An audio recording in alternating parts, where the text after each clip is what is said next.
जय श्री श्याम। आज हम सुनेंगे बैसाख पूर्णिमा व्रत की कथा।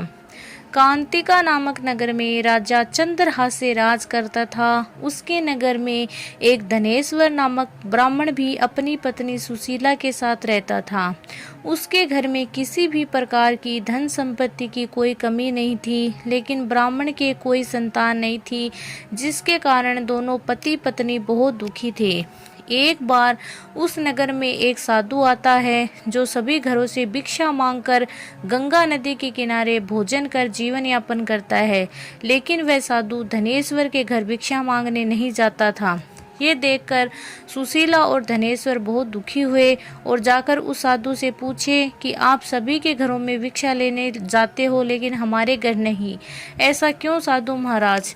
तब साधु ने कहा कि तुम निसंतान हो और ऐसे घर से भिक्षा लेना पतितों के अन्न के समान होता है। मैं पाप का भागीदार नहीं बनना चाहता, इसलिए तुम्हारे घर से भिक्षा नहीं लेता हूँ। ये सुनकर धनेश्वर बहुत दुखी होता है और साधु से पूछता है कि ऐसा कोई उपाय बताए जिससे मुझे भी संतान सुख की प्राप्ति हो। तब साधु ने उस दंपति को 16 दिन तक माँ चंडी के पूजन की सलाह दी, जिसके बाद धनेश्वर और उसकी पत्नी ने ऐसा ही किया। दंपति के आराधना से प्रसन्न होकर माँ काली प्रकट हुई और सुशीला को गर्भवती होने का वरदान दिया और कहा कि प्रत्येक पूर्णिमा को दीपक जलाए। ऐसे ही सभी पूर्णिमा को दीपक की संख्या बढ़ाती जाना, जब तक कि दीपक 32 ना हो जाए। माता के आशीर्वाद के फलस्वरूप सुशीला गर्भवती हुई।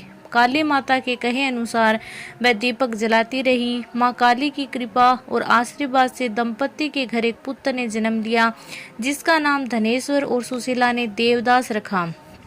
देवदास जब बड़ा हुआ तो धनेश्वर उसे विद्या ग्रहण करने के लिए काशी भेज देता है। काशी में देवदास के साथ एक अजीब दुर्घटना घटी, जिसके कारण धोखे से देवदास का विवाह हो गया।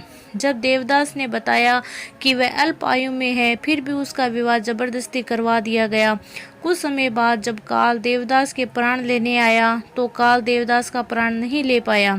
तब काल ने यमराज से कहा कि वह देवदास के प्राण लेने में असमर्थ है। जिसके पश्चात यमराज ने इसके पीछे का कारण जानने के लिए भगवान शिव और माता पार्वती के पास गए। तब माँ पार्वती ने माता काली के वरदान के वृत्तांत को सुनाया और कहा कि ब्राह्मण दंपति ने पूर्णिमा का व्रत रखा था, इसलिए काल देवदास का कुछ नहीं बिगाड़ पाया। तभी से कहा जाता है कि पूर्णिमा के दिन व्रत करने से काल से मुक्ति मिलती है और भगवान सभी मनोकामनाएं पूरी करते हैं। बोलो माँ काली, भगवान शिव और माता पार्वती की जय हो।